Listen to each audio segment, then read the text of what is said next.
Hi, and welcome to Forensic Ballistics Lecture Series on the topic Common Forensic Ballistics Concepts and Laboratory Equipments.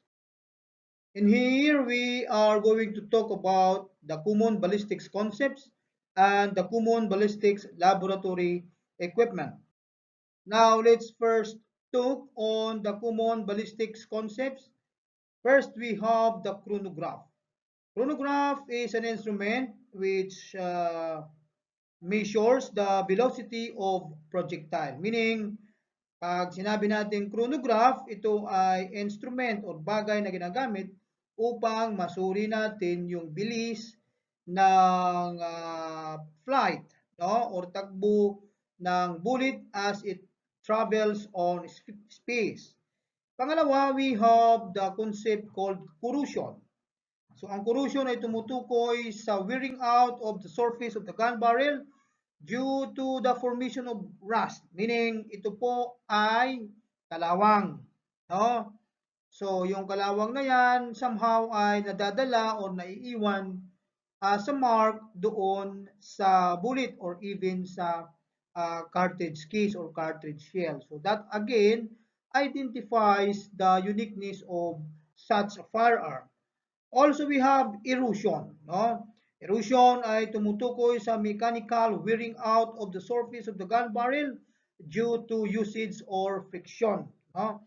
So, itong erosion ay tumutukoy naman ito sa pagkagasgas, no, ng surface ng gun barrel dahil sa paulit-ulit na paggamit, no, ng mechanism or ng process kung saan ang baril ay pumuputok every now and then.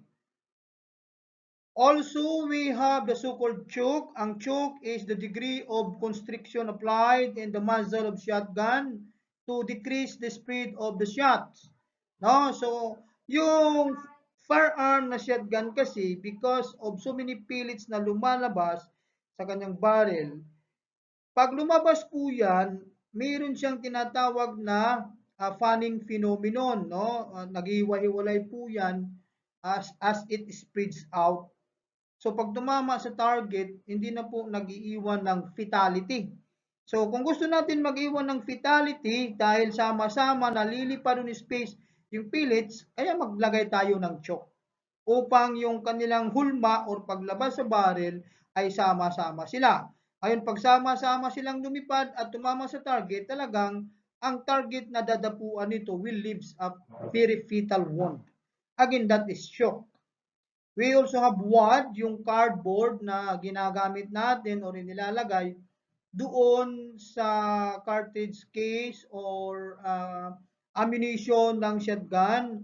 At ang gamit ng wad ay inilalagay natin upang ihiwalay ang primer at ang chemical substance, no? Yung chemical substance or chemical compound which is sensitive na primer doon sa actual na location ng pellets, no?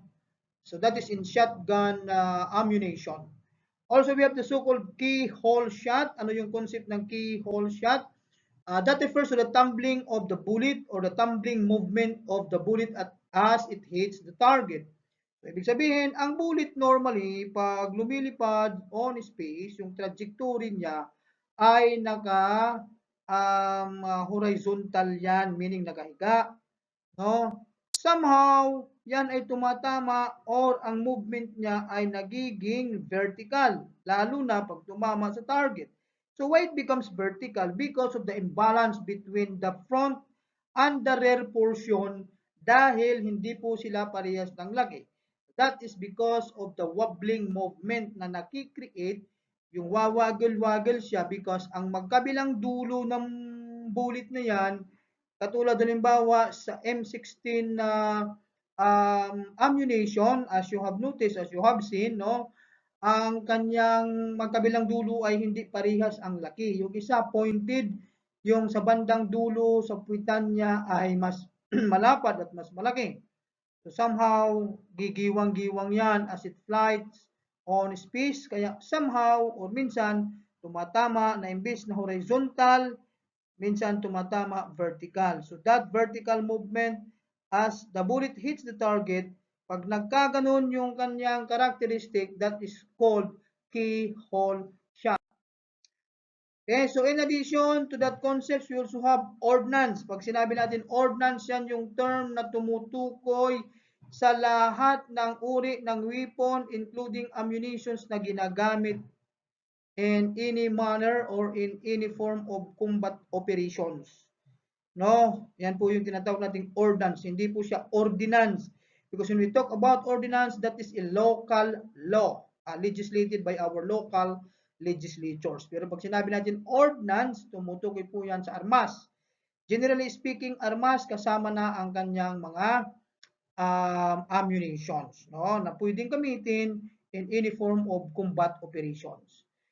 Ngayon, ano yung tinatawag nating hang fire at misfire? Pag sinabi natin hang fire sa baril, meaning cartridge fails to explode on time or there is delayed in firing.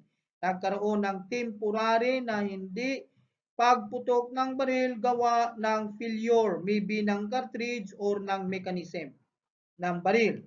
Samantala, pag sinabi natin misfire, tumutukoy ito sa total failure ng cartridge na pumutok. Or maybe there is permanent failure of mechanism or process on the part of the firearm. Pag naging permanent na po yan, you need to, of course, repair your firearm because hindi na po yan puputok. Kung magkaganon, ang tawag natin dyan, misfire.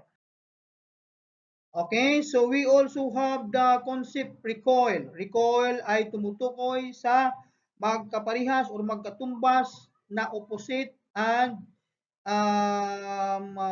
reaction of the gun against the forward movement of the bullet during explosion. Makikita po natin yung recoil, manonotice po natin siya sa mga pistols, firearm, no, na kung saan yung pag-atras ng frame ay ang paglabas ng empty shell at ang pagbalik niya ay ang pag-reload into the chamber ng panibagong bala, and that prepares for a next mechanism para pumutok or magkaroon ng explosion. Pag nagkaganon, ang tawag natin dyan recoil.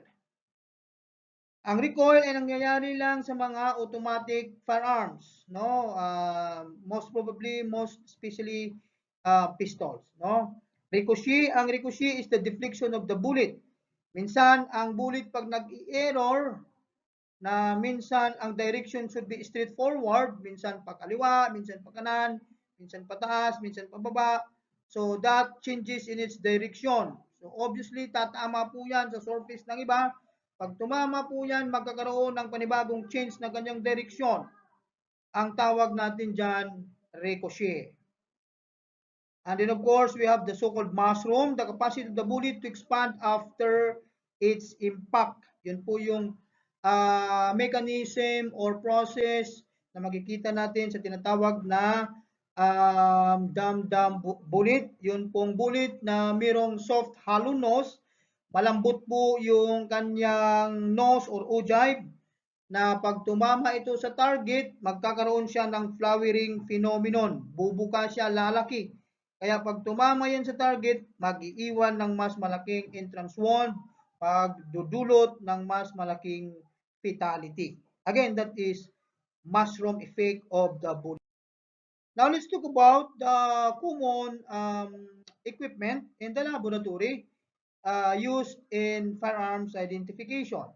We have, of course, the first one, bullet comparison microscope, ang nagawa ng father of modern forensic ballistics na si Sir Henry Goddard. Tinatawag ito sa pangalan bullet comparison microscope again, na kung saan meron siyang dalawang eyepiece at ito pong part na nagpapakita at nag-analyze, nag-examine ng questioned specimen at ang standard specimen.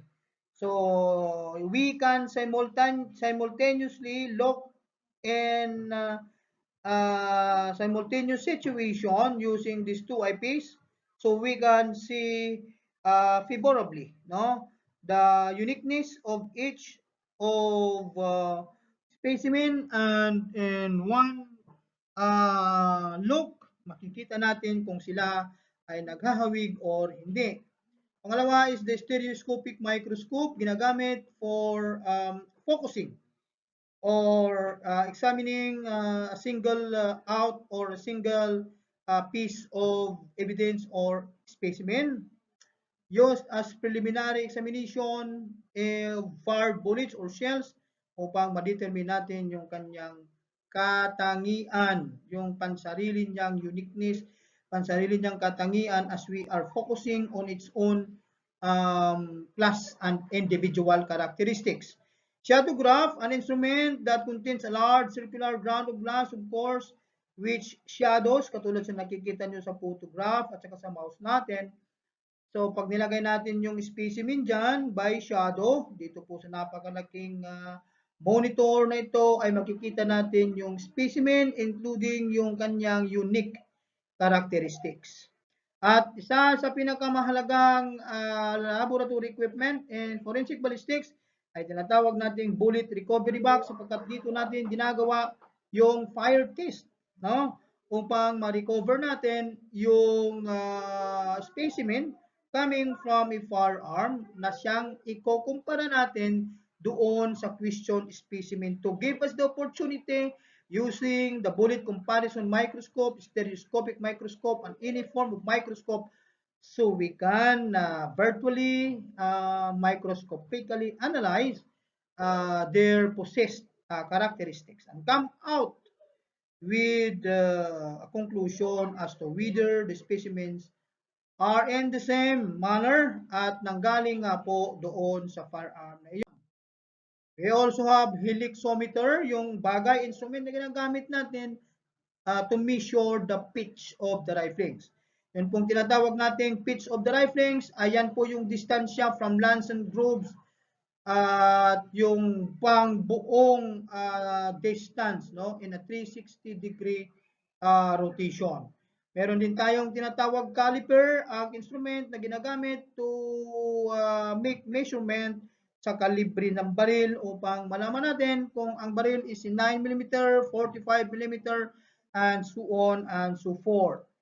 We also have analytical balance instrument na ginagamit natin upang ma-determine, makuha natin yung eksaktong sukat ng bullet or ng cartridge upang masuri natin kung pari-parihas or nanggaling nga po yung bullet and cartridge na yan as it weighs specifically, uniformly, yung mga pieces of evidence natin.